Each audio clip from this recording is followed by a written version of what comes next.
Krypton.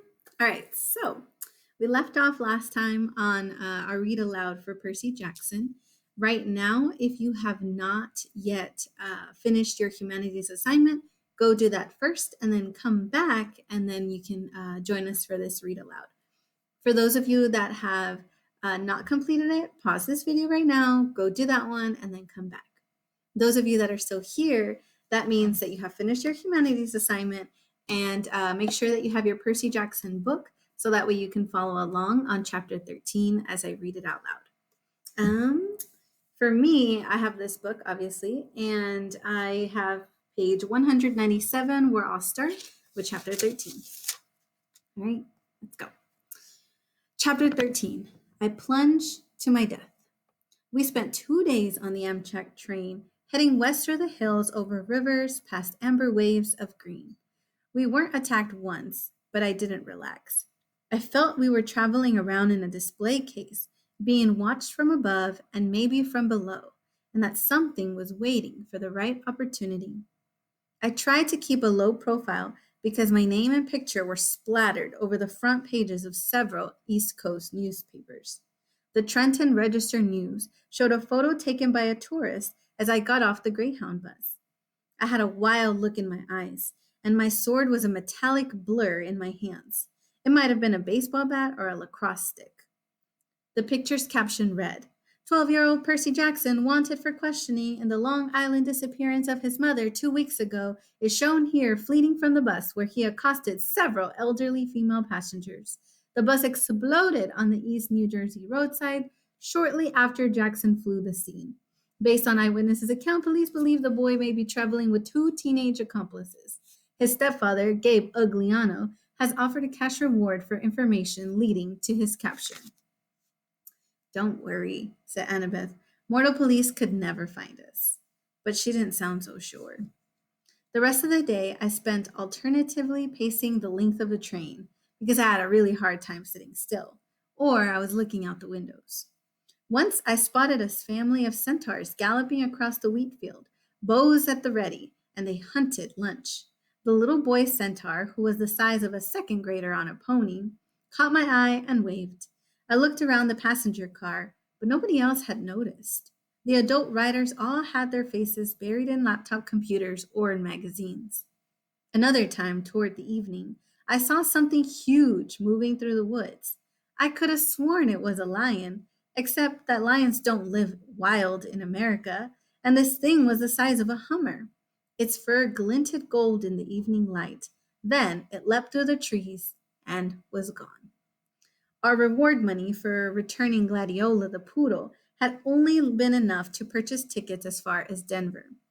We couldn't get berths in the sleeping car, and I wanted to show you all. This is a sleeping car of a train, and so usually it's just a designated spot where people can go and go to sleep, and they have like a lot of these little bunk beds usually. So that's what Percy's talking about here. We dozed off in our seats. My neck got stiff, and I tried not to drool in my sleep since Annabeth was sitting right next to me. Grover kept snoring and bleating and waking me up. Once he shuffled around and his fake foot fell off. Annabeth and I had to stick it on before any of the other passengers noticed. So, Annabeth asked me, once we had gotten Grover's sneaker readjusted, who wants your help? What do you mean? Well, you were asleep right now and you mumbled, I won't help you. Who were you dreaming about? I was reluctant to say anything. It was the second time I had dreamed about the evil voice from the pit, but it bothered me so much, so I finally told her. Annabeth was quiet for a long time. That doesn't sound like Hades. He always appears on a black throne, and he never laughs. Well, he offered my mother in trade. Who else could do that? I guess if he meant help me rise up from the underworld, if he wants war with the Olympians, but why ask you to bring him the Master Bolt if he already has it? I shook my head, wishing I knew the answer. I thought about what Grover had told me, that the Furies on the bus seemed to have been looking for something. Where is it? Where? Maybe Grover sensed my emotions. He snorted in his sleep, muttered something about vegetables, and turned his head. Annabeth readjusted his cap so it covered his horns. Percy, you can't barter with Hades. You know that, right?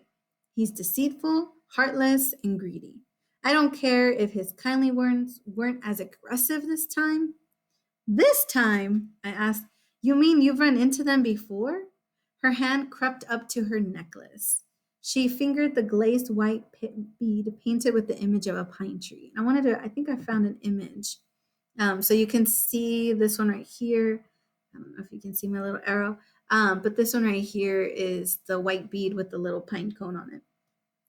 One of her one of her clay end of summer tokens. Let's just say I have no love for the Lord of the Dead. You can't be tempted to make a deal for your mom. I mean, what would you do if it were your dad? That's easy. She said, I'd leave him to rot. You're not serious.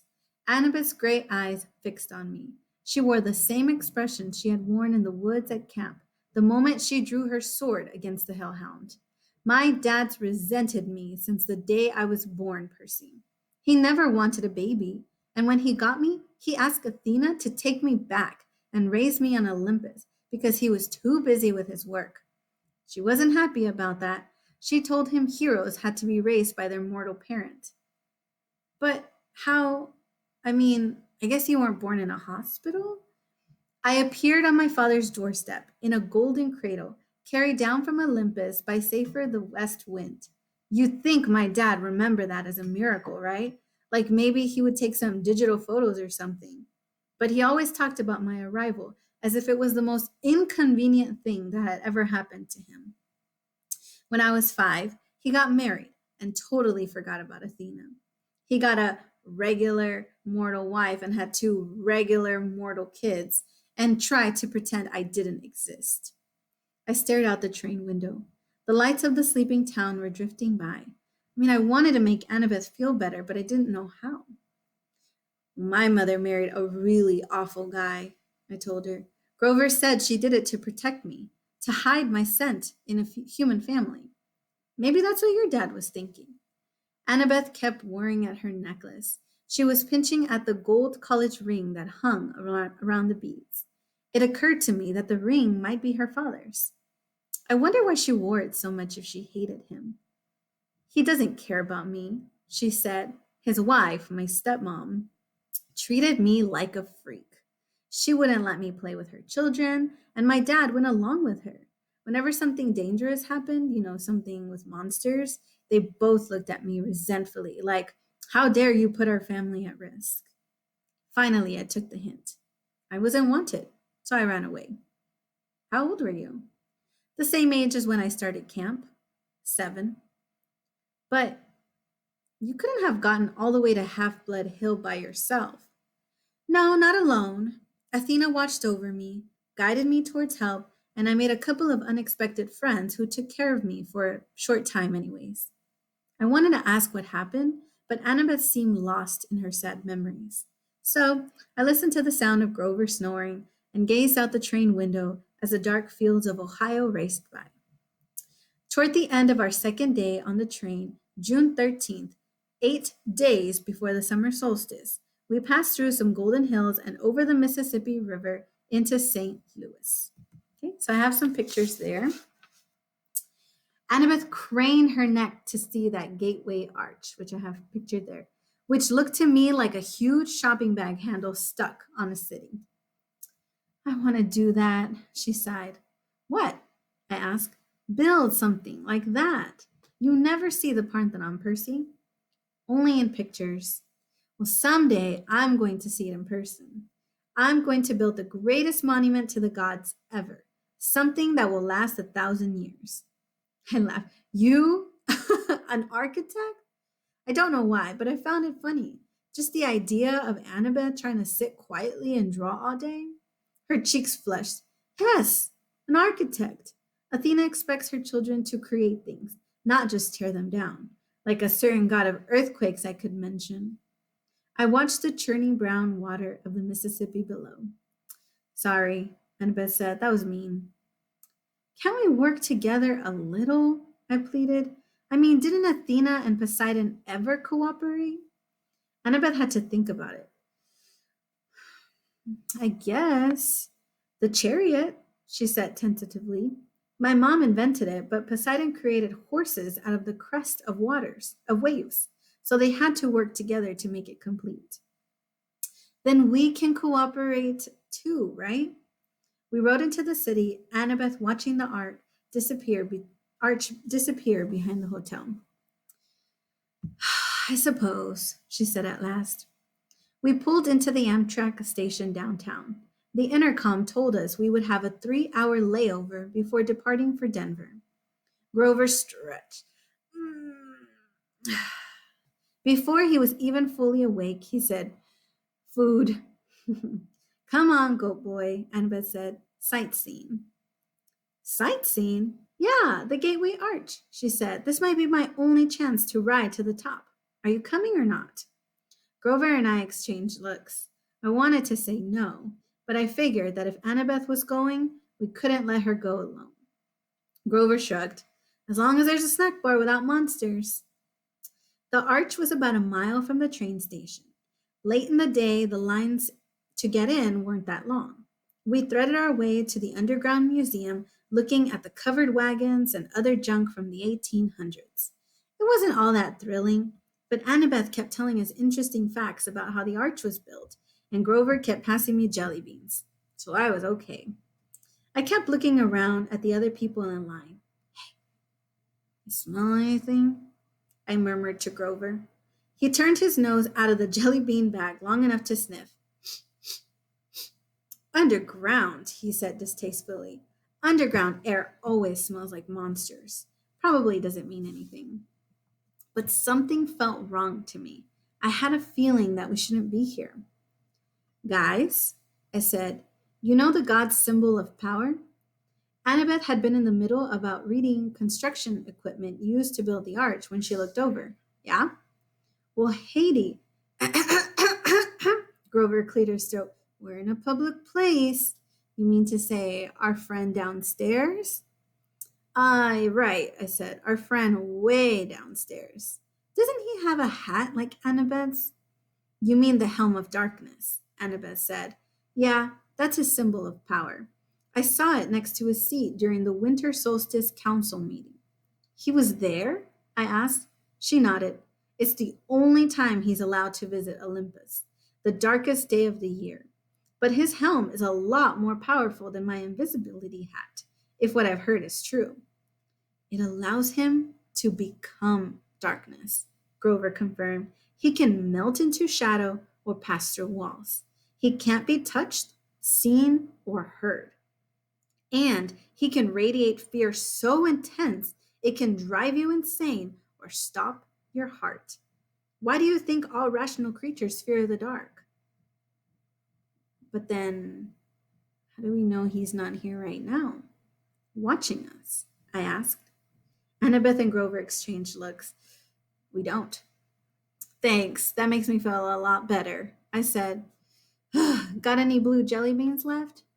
I'd almost mastered my jumpy nerves when I saw this tiny little elevator car. We were going to ride at the top of the arch, and I knew I was in trouble. I hate confined places. They make me nuts. We got shoehorned into the car with this big fat lady and her dog, a chihuahua with a rhinestone collar. I figured maybe the dog was a seeing-eye chihuahua because none of the guards said a word about it. So we started going up. Inside the arch, I'd never been in an elevator that went in a curve, and my stomach wasn't too happy about it. No parents? The fat lady asked us.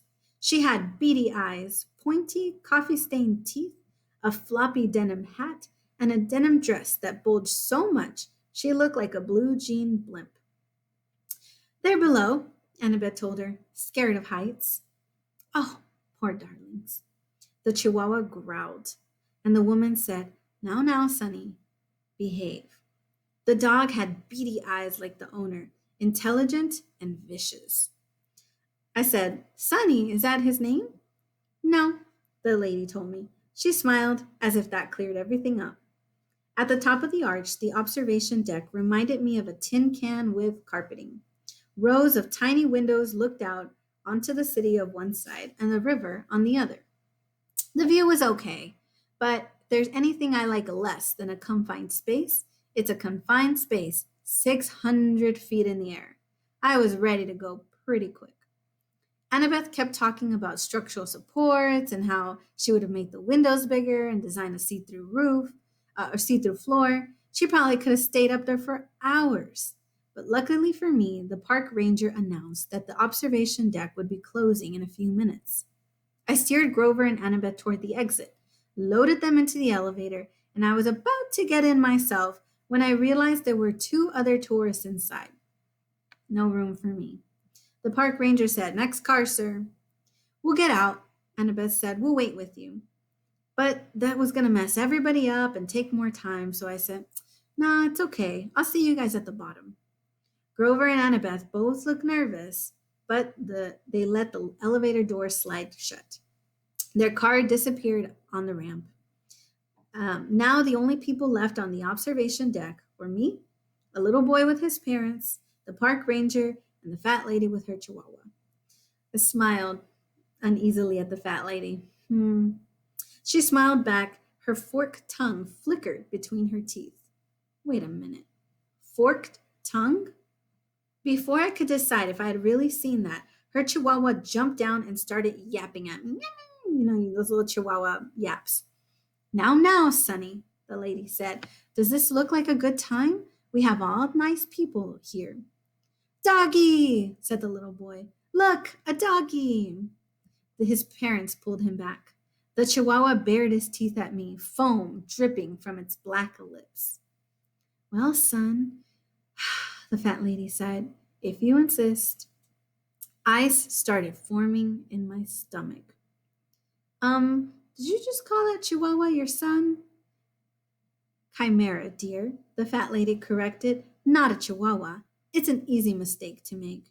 She rolled up her denim sleeves, revealing that the skin of her arms was scaly and green. Uh-oh. When she smiled, I saw that her teeth were fangs. The pupils of her eyes were sideways slits, like a reptile. The chihuahua barked louder, and with each bark, it grew. First to the size of a Doberman, then to a lion, then the bark became a roar. The little boy screamed. His parents pulled him back toward the exit, straight into the park ranger, who stood paralyzed, gaping at the monster. The chimera was so tall, its back rubbed up against the roof. It had the head of a lion with blood-caked mane, the body and hooves of a giant goat, and a serpent for a tail. It had a 10-foot-long diamond back growing right out of its shaggy behind, and the rhinestone dog collar still hung on its neck, and the plate-sized dog tag was now easy to read. Chimera, rabid, fire-breathing, poisonous. If found, please call Tartarus, extension 954. I didn't even realize I had uncapped my sword. My hands were numb. I was 10 feet away from the chimera's bloody maw, and I knew that as soon as I moved, the creature would lunge. The snake lady made a hissing noise that might have even been laughter. "Be honored, Percy Jackson. Lord Zeus rarely allows me to test a hero with one of my brood, for I am the mother of monsters, the terrible Echidna." I stared at her. All I could think about was that. Isn't that a kind of anteater? She howled, her reptilian face turning brown and green with rage. I hated when people say that. I hate Australia, naming that ridiculous animal after me. For that, Percy Jackson, my son shall destroy you. Let me see if I have a picture of her. Yeah. So there's her with her denim getup. The chimera charged, its lion teeth gnashing. I managed to leap aside and dodge the bite. I ended up next to the family and the park ranger, who were all screaming now, trying to pry open the emergency exit doors. I couldn't let them get hurt, so I uncapped my sword, ran to the other side of the deck, and yelled, "Hey, Chihuahua!" The chimera turned faster than I would have thought possible, and before I could swing my sword, it opened its mouth, emitting a stench like the world's largest barbecue pit, and shot a column of flame straight at me. I dove through the explosion. The carpet burst into flames. The heat was so intense it nearly seared off my eyebrows. Where I had been standing a moment before was a ragged hole in the side of the arch, which melted metal steaming around the edges. Great, I thought. We just blow towards the national monument. Riptide was now a shining bronze blade in my hands, and as the chimera turned, I slashed at its neck. That was a fatal mistake.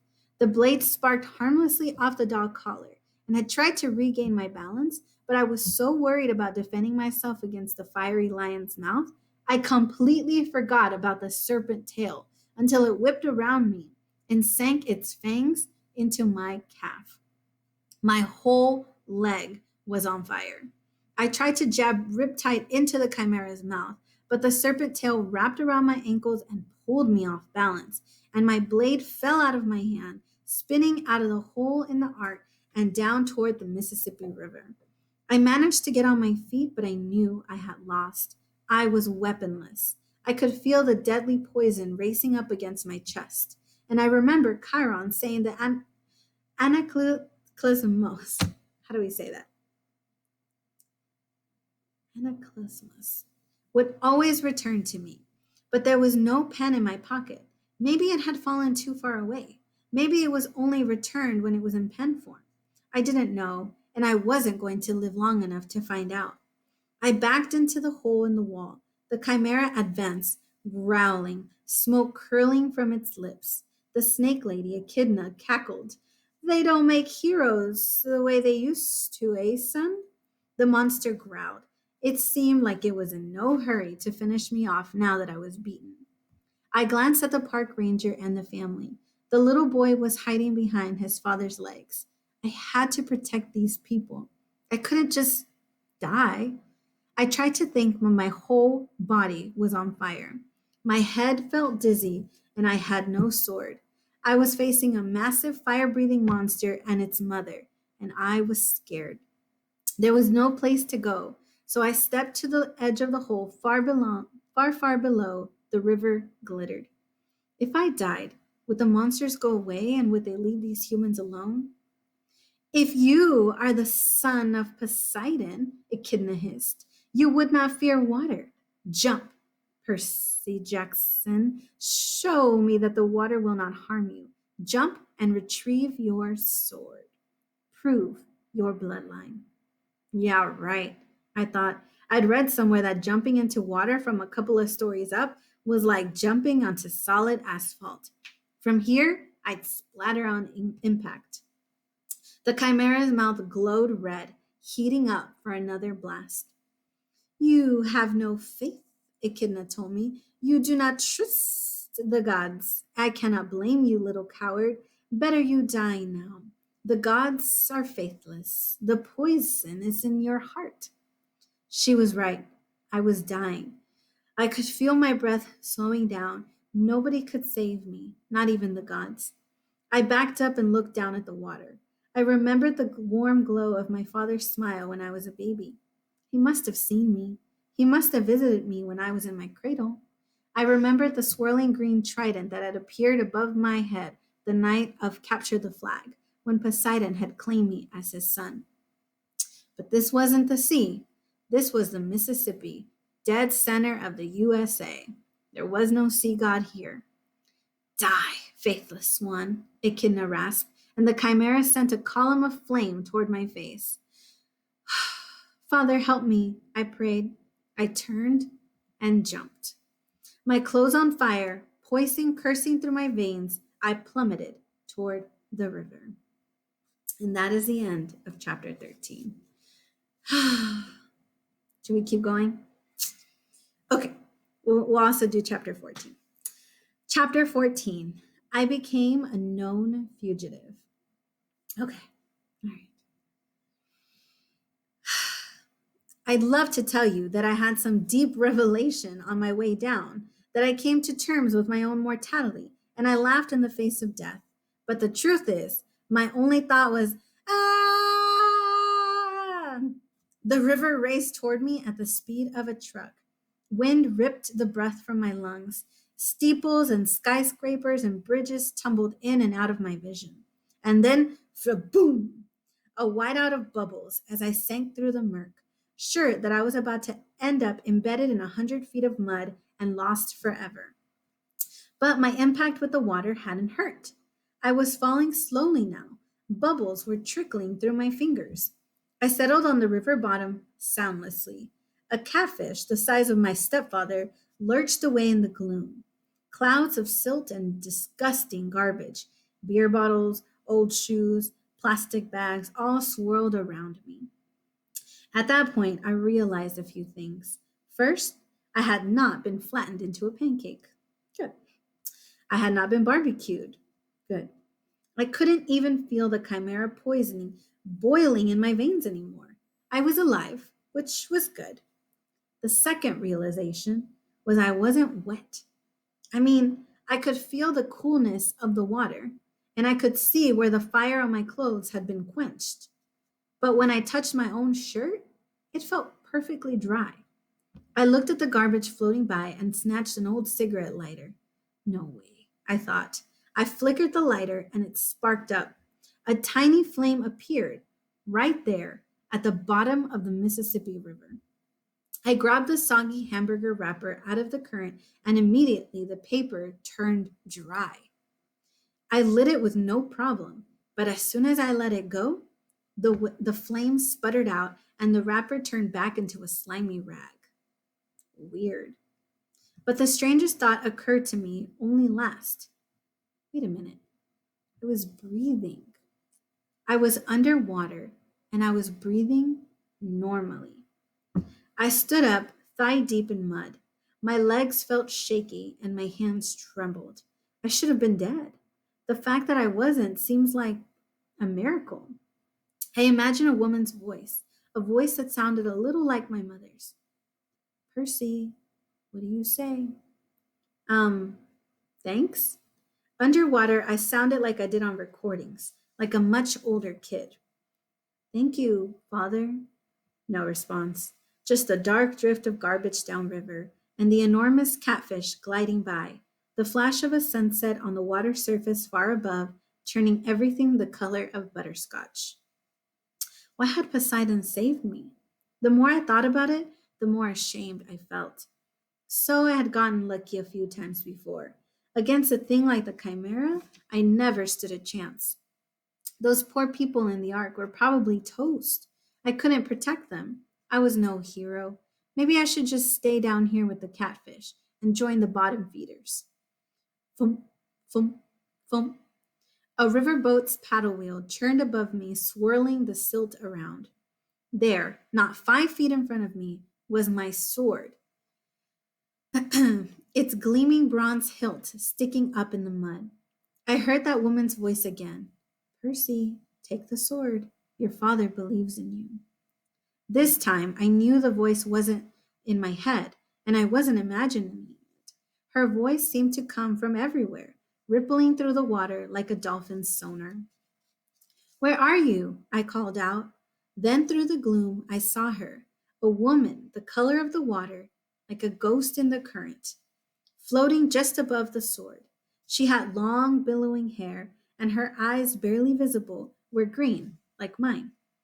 A lump formed in my throat, and I said, Mom? No, child, only a messenger.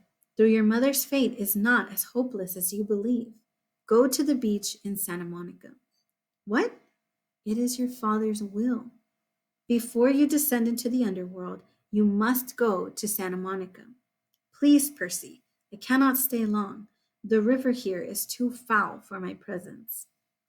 But I wasn't sure. I was sure this woman was my mother or some kind of vision of her, anyways.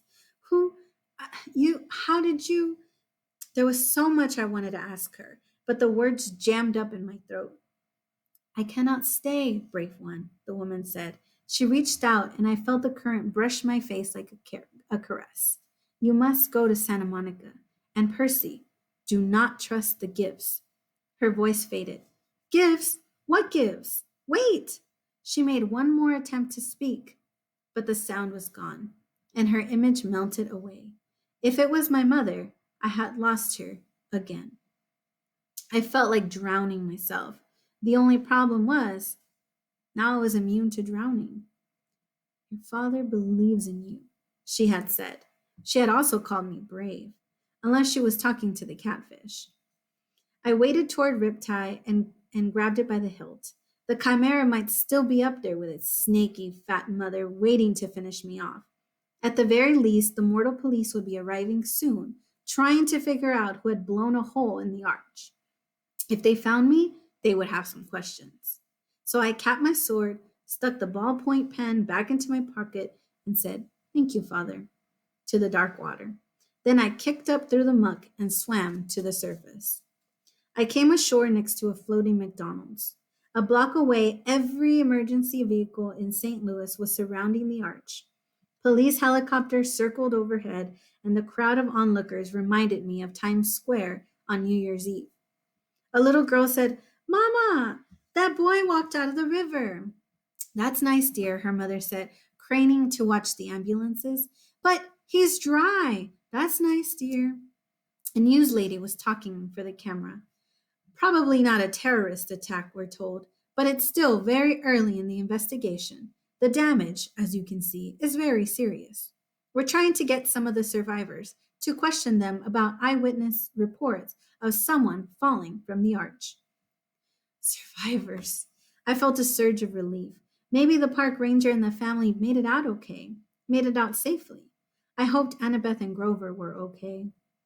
I tried to push through the crowd to see what was going on inside the police line. "An adolescent boy," another reporter was saying. "Channel 5 has learned that surveillance cameras show an adolescent boy going wild on the observation deck, somehow setting off this freak explosion. Hard to believe, John, but that's what we're hearing. Again, no confirmed fatalities." I backed away, trying to keep my head down. I had to go a long way around the police perimeter. Uniformed officers and news reporters were everywhere. I'd almost lost hope of ever finding Annabeth and Grover when a familiar voice said, "Percy!" I turned around and got tackled by Grover's bear hug, or I should say goat hug. "We thought you had gone to Hades the hard way." Annabeth stood behind him, trying to look angry, but even she seemed relieved to see me. "We can't leave you alone for 5 minutes. What happened?" "Sort of fell." "Percy fell 630 feet?" Behind us, a cop shouted, "Gangway!" The crowd parted, and a couple of paramedics hustled out, rolling a woman on a stretcher. I recognized her immediately as the mother of the little boy who had been on the observation deck. She was saying, "And then this huge dog, this huge fire breathing chihuahua." "Okay, ma'am," the paramedic said, "just calm down. Your family is fine. The medication is starting to kick in." "I'm not crazy. This boy jumped out of a hole and then the monster disappeared. Then she saw me. There it is. There's the boy." I turned around quickly and pulled Annabeth and Grover after me. We disappeared into the crowd. "What's going on?" Annabeth demanded. "What was she talking about? The chihuahua on the elevator?" So I told them the whole story of the chimera, uh, echidna, my high dive act, and the underwater lady's message. "Whoa," said Grover. "We've got to get you to Santa Monica. You can't ignore a summons from your dad." Before Annabeth could respond, we passed another reporter during a news break, and I almost froze in my tracks when he said, "Percy Jackson." That's right, Dan. That's right, Dan. Channel 12 has learned that the boy who may have caused this explosion fits the description of a young man who is wanted by authorities for a serious New Jersey bus accident 3 days ago, and it is believed to be traveling west. For our viewers at home, here is a photo of Percy Jackson. We ducked around the news van and slipped into an alley. "First things first," I told Grover. "We've got to get out of town." Somehow we made it back to the Amtrak station without getting spotted. We got on board the train just before it pulled out for Denver. Then the train trundled west as darkness fell, police lights still pulsing against the St. Louis skyline behind us. And that is the end of chapter 14. All right, Krypton. Well, thank you so much for following along with me. I appreciate you all so much. Have a great day.